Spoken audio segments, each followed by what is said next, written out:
Hello everyone and welcome to today's biology class. तो आज एक नया चैप्टर हम लोग स्टार्ट करेंगे। Will discuss about the next chapter, that is chapter number 7, structural organisation in animals. Okay, तो ये जो चैप्टर है बेसिकली ये एनिमल टिश्यू के ऊपर है। तो will be discussing about the animal tissue. Will see what kind of tissues you will find in animals including human beings, and what is their structure, how their composition is made up of, and how they function. हमारे body में उनका क्या क्या function होता है उसके बारे में डिस्कस करेंगे in this chapter, chapter number 7, structural organisation in animals. ना पहले हम लोग को जानना पड़ेगा कि टिश्यू क्या होता है। What do you mean by this word tissue? Tissue literally means this is a group of similar cells along with intercellular substances performing a specific function. तो इनके साथ intercellular substance भी होता है, a group of cells having intercellular substance which performs a specific function, उसको हम लोग tissue बोलते हैं, राइट। यहाँ पे एक पॉइंट आप ये भी ऐड कर सकते हो स्टूडेंट्स कि उनका ओरिजिन सेम होना चाहिए। They should have the same origin, they should perform the same function, they should have same structure as well as they should have a same origin. उनका सिमिलर ओरिजिन होना चाहिए। मतलब अगर सारे सेल्स उस tissue के एक्टोडर्म से origin किए हैं तो सब एक्टोडर्म से ही ओरिजिन करना चाहिए। अगर वो एंडोडर्म से ओरिजिन किए हैं तो एंडोडर्म से ही ओरिजिन करना चाहिए। तो सबका ओरिजिन सेम होना चाहिए, ठीक है। Then only we can call it as a tissue. Now the body of simple organisms like hydra, उनका टिश्यू लेवल ऑर्गेनाइजेशन होता है। हाइड्रा में हमने देखा था जब हम लोग सिलेंट्राटा पढ़ रहे थे फाइलम, तो there we have seen that this organism, इनके बॉडी में कोई ऑर्गन्स नहीं होता, कोई ऑर्गन सिस्टम नहीं होता, इनका टोटल बॉडी टिश्यू से ही बना होता है। तो certain organisms their whole body is made up of tissues, no organs और organ systems are seen. But yes, in higher animals you will find कि उनके पास ऑर्गन्स, ऑर्गन सिस्टम्स होते हैं। Now these organs are composed of well defined tissue. तो tissue जब well defined manner में present होता है, वेल डिफाइंड मैनर में फंक्शन करता है, तब जाके आपका एक ऑर्गन बनता है, that develops into an organ. Okay, तो बेसिकली एनिमल टिश्यू में हम लोग चार अलग अलग टाइप के टिश्यूज डिस्कस करेंगे। The first one epithelial tissue, second connective tissue, third one muscular tissue, and the fourth one it is nervous tissue.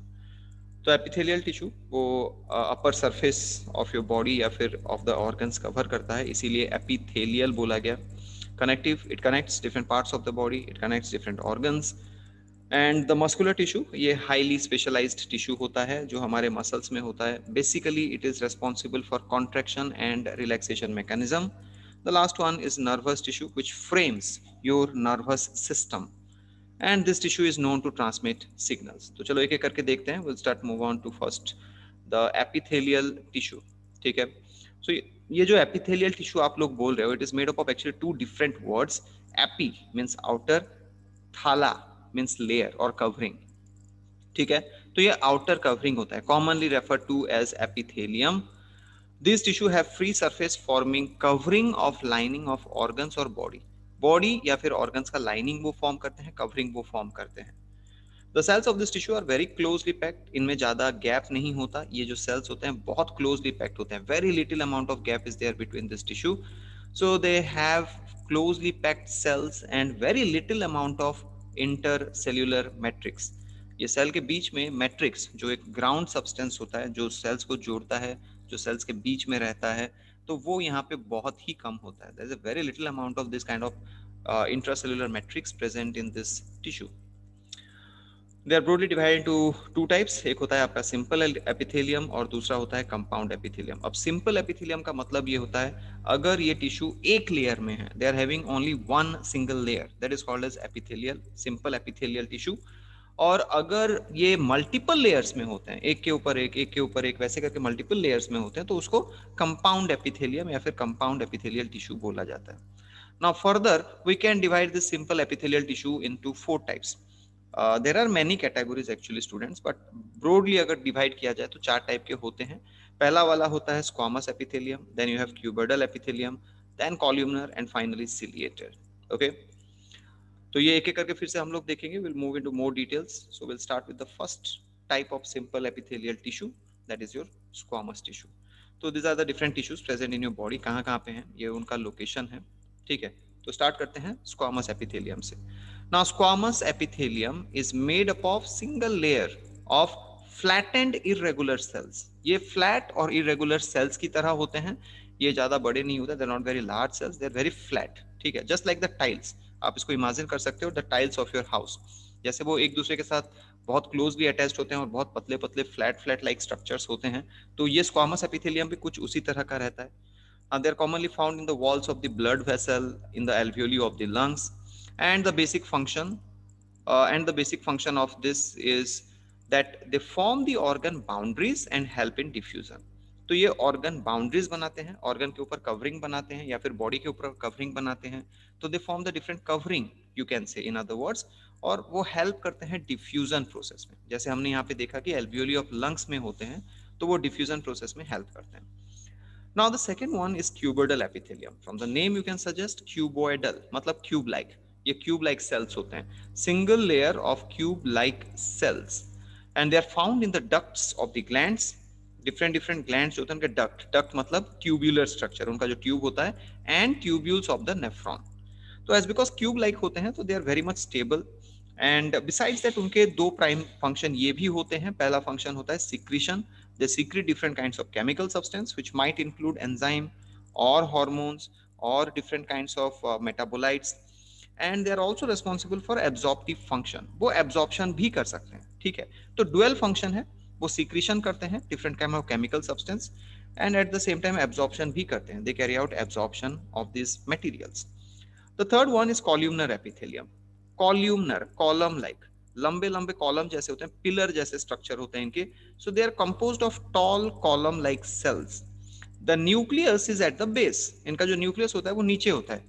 देखो, जितने भी आप सेल्स देखोगे, मोस्ट ऑफ द सेल्स उनका न्यूक्लियस जो है सेंटर में होता है in most of the animal cells. लेकिन यहाँ पे आप देखोगे कि एनिमल सेल होके भी इसका जो न्यूक्लियस है वो नीचे की तरफ रहता है, towards the base. So they have a basal nucleus. They are found in the lining of stomach and intestines, and they function for secretion and absorption. तो इनका फंक्शन कुछ कुछ क्यूबिडल एपिथेलियम की तरह होता है. And most of the organs आप देखोगे कि दोनों आपको एक साथ भी मिल सकते हैं. They are also found that way. तो बेसिकली स्टोमक और इंटेस्टाइन का जो इनर वॉल होता है वहां पे इस टाइप के टिश्यू आपको देखने को मिल जाएंगे. The last one, it is the ciliated epithelium, cilia, as you know, it is hair-like structures. तो ये actually modified होते हैं. They are modified cuboidal और columnar cells. Either cuboidal या फिर columnar cells हो सकते हैं, modified होते हैं, having cilia at the anterior surface. उनके anterior surface में ऊपर की तरफ cilia होता है, तो उसको हम लोग बोलते हैं ciliated epithelium. They function to move particles and mucus over the surface. Now the basic function of cilia is locomotion or movement. तो यहाँ पे तो locomotion word use नहीं कर सकते हैं because cells fixed हैं, लेकिन वो movement करवा सकते हैं. कोई भी पार्टिकल इस सेल के ऊपर आके अगर गिर जाए तो ये सीलिया उसको आगे पास करवा देंगे, जस्ट पास इट फॉरवर्ड. तो ये जो मूविंग मैकेनिज्म है या फिर ये जो ट्रांसफरिंग मैकेनिज्म है, उसमें सिलिएटेड एपिथेलियम बहुत हेल्प करता है. They are found in the cavity of bronchioles and also in the fallopian tube.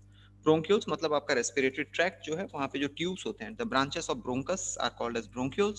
तो वहाँ पे mucus जब जमा होता है, जो cough आप लोग बोलते हो, जो mucus जमा होता है उसको वो ऊपर की तरफ ढकेलते रहता है, and that comes out through your mouth.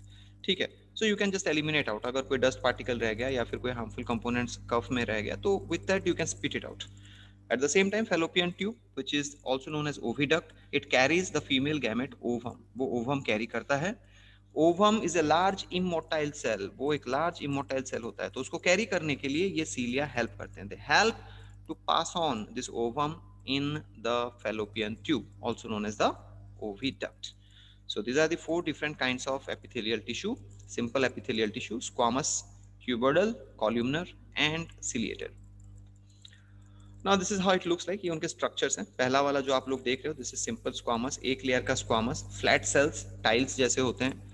Second one is simple cuboidal. Each of the cell, as you can see, they are cube-like.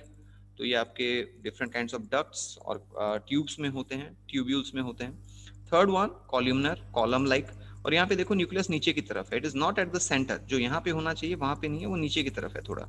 So they are having a basal nucleus. Pseudo stratified, this is another category. तो यहाँ पे pseudo stratified का मतलब होता है कि it might look like stratified, मतलब it might look like multi-layered, but actually it is one layered. तो यहाँ पे cells कुछ इस तरह से arrange होते हैं जो multi-layered दिखते हैं लेकिन single layered होते हैं. This is seen in your nasal chamber. आपके nose में इस टाइप के epithelial tissue दिखाई देते हैं. नाउ नेक्स्ट वन स्ट्रेटिफाइड या फिर कंपाउंड बोल सकते हो. स्ट्राटा मींस लेयर, स्ट्रेटिफाइड मतलब मल्टी लेयर्ड. तो more than one layer of squamous है तो stratified squamous. More than one layer of columnar है stratified columnar. More than one layer of cuboidal है स्ट्रेटिफाइड क्यूबिडल. कभी कभी ये जो स्ट्रेटिफाइड लेयर्स होते हैं उसके ऊपर केराटिन जमा हो जाता है तो उसको हम लोग बोलते हैं केराटिनाइज्ड स्ट्रेटिफाइड स्क्वामस. ठीक है. एक और भी रहता है ट्रांजिशनल बोला जाता है. Transitional it is a kind of stratified epithelium but made up of different different types of layer. तो यहाँ पे एक लेयर आपका स्क्वामस का होगा, दूसरा लेयर आपका क्यूबिडल होगा, तीसरा लेयर आपका कॉल्यूमनर होगा.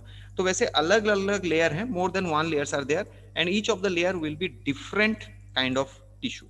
तो इसीलिए हम लोग उसको बोलते हैं transitional. So these are the different kinds of epithelial tissue that you will find. तो हमने तो सिंपल देख लिया. Now let us move on to see how this other kind of epithelial tissue are. Certain specialized columnar and cuboidal tissues or cells perform secretional function and are called as glandular epithelium. तो कुछ epithelial tissue ऐसे होते हैं जो सिर्फ specifically secretion ही करते हैं तो उनको हम लोग बोलते हैं glandular epithelium. Most of your glands are formed with it. तो ये बेसिकली दो टाइप के हो सकते हैं. ये जो ग्लैंड्यूलर एपिथेलियम होता है ब्रॉडली हम लोग दो कैटेगरी में डिवाइड कर सकते हैं. यूनिसेल्युलर ग्लैंड्यूलर एपिथेलियम मतलब एक ही सेल से अगर बना है वो epithelial tissue. Example is goblet cells that secrete mucus. तो ये गॉबलेट सेल्स आपके रेस्पिरेटरी ट्रैक्ट फेरिंग्स इस रीजन में दिखाई देता है और ये म्यूकस सीक्रेट करता है. जो आपके नाक से मुंह से जो एक लिक्विडी थिक लिक्विडी सब्सटेंस निकलता है वो होता है म्यूकस. ठीक है. Now that is from this goblet cell. Unicellular होता है unicellular glandular epithelium. Multicellular glandular epithelium जो मोर देन वन सेल से बना होता है. These are basically the glands. जैसे आपका सलाइवरी ग्लैंड है दैट सीक्रेट सलाइवा. तो सलाइवा एक स्पेसिफिक टाइप का सीक्रेशन है जो सिर्फ सलाइवरी ग्लैंड से ही प्रोड्यूस होता है. So that is the multicellular. Unicellular goblet cells, multicellular salivary glands. Now glands can be of two types. Either they can be exocrine or endocrine. Exocrine का मतलब ये होता है कि they have duct like structures, they secret basically enzymes और इसी duct like structure से ही वो लोग रिलीज करते हैं अपना secretions into the target organ. Basically the salivary glands, digestive glands, the mammary gland as well as sebaceous gland. तो ये सारे ग्लैंड्स होते हैं एक्सोक्राइन ग्लैंड्स बिकॉज ये अपना सीक्रेशन थ्रू ट्यूब्स और थ्रू डक्ट्स रिलीज करते हैं. Whereas the endocrine glands, they basically secrete hormones and are released directly into the blood without any tube or duct. इनमें कोई डक्ट नहीं होता या फिर ट्यूब नहीं होता. जो भी हार्मोन से सीक्रेट करते हैं वो डायरेक्टली ब्लड में रिलीज करते हैं. ओके. तो एक्सोक्राइन ग्लैंड एंजाइम रिलीज करते हैं by the help of duct और tube like structures. Endocrine gland hormone release करते हैं and that through directly into the blood. They do not utilize any kind of tube और duct like structures. Now compound epithelium जो होता है mainly layer of you can say epithelial tissue forms the compound epithelium and it is made up of more than one layer of cell. Compound epithelium more than one layer of cell से बना होता है. Their main function is to provide protection and mechanical support. तो ये protection भी provide करते हैं और मैकेनिकल सपोर्ट भी प्रोवाइड करते हैं. They are found in the buccal cavity, pharynx, salivary gland, pancreatic duct, etc. तो ये क्या करते हैं आपका बक्कल कैविटी जो है माउथ का जो बक्कल कैविटी है वहां पे आपको देखने को मिलेगा, फेरिंग्स में देखने को मिलेगा, सलाइवरी ग्लैंड्स में भी होते हैं, पैनक्रेटिक डक्ट में भी होते हैं. सो एनीवेयर जहां पे भी आपको more than one layer of epithelial tissue मिल जाए उसको हम लोग कंपाउंड एपिथेलियम बोल सकते हैं. ठीक है. अब बिसाइड्स इसमें एक और टॉपिक हम लोग जोड़ देंगे students, that is junctions. Junctions are actually attachments. ठीक है. टिश्यू में हमने बोला कि सारे टिश्यूज एक दूसरे के साथ जुड़े होते हैं by the help of certain material. They are joined to one another. There is no space. Epithelial tissue में हमने ये पॉइंट लिखा कि सारे सेल्स जॉइंट होते हैं, उनमें कोई स्पेस नहीं होता है. तो ये जॉइंट कैसे होते हैं? They are actually joined by three different kinds of junctions. Tight junction, adhering junction, gap junction. ठीक है. Now what are these three junctions? उसको भी देख लेते हैं हम लोग. तो tight junctions जो होता है, these junctions stop the leakage of any kind of substance from the tissue or the cells. Tissue और सेल्स के बीच में कोई भी सब्सटेंस वो लीक नहीं होते हैं. तो you can say they are very tightly packed और they are very tightly attached to one another. They do not have any gap between them. उनमें कोई गैप होता ही नहीं है और वो किसी टाइप का मटेरियल लीक करने नहीं देते. It is one kind of sealed kind of a junction. वो एक टाइप का सील्ड जंक्शन होता है. ठीक है. Adhering junctions, these are held together by help of cementing material, basically glycoprotein. तो ये जो adhering junctions होते हैं, these are junctions between two cells which are held together by certain cementing material. जैसे आप दो ब्रिक्स को जोड़ने के लिए सीमेंट यूज करते हो, वैसे यहाँ पे दो सेल्स को जोड़ने के लिए एक सीमेंटिंग मटेरियल होता है, that is glycoprotein. Now this kind of cementing material is not seen in case of your tight junctions. Tight junctions में वैसा कोई material नहीं होता है. The thing is they are very close to one another and they are attached. इसको tight junctions को आप इस तरह से समझ सकते हो. Now take two pieces of ice, put them together for some time and then leave it. तो आप देखोगे दोनों आइस ज्वाइंट हो जाएंगे. तो उस टाइप का जंक्शन, कोई सीमेंटिंग मटेरियल नहीं, सेल एक दूसरे के साथ वैसे ही चिपक जाते हैं पूरा. Gap junctions, as the name suggest, gap junction है, they are joint but there is little bit of gap here. Here आप देख सकते हैं यहाँ छोटे छोटे ट्यूब्स या फिर चैनल्स होते हैं जो दोनों सेल्स को कनेक्ट करते हैं. They are attachment points having gates और channels. Now these channels help to transport molecule from one cell to another and from the other cell to the first cell. So it is like transmission of molecules, transmission of metabolites, transmission of different kinds of substances, cellular substances between two different cells. So gap junctions, they facilitate exchange of materials between cells and of the tissues. तो cells जो होते हैं tissues के, उनके बीच में ये लोग material exchange करने में help करते हैं. So students, this is all about the first type of your animal tissue, that is called as epithelial tissue. ठीक है? So in the next class, we'll move on to the next topic, that is the second type of tissue, which is called as connective tissue. Thank you everyone.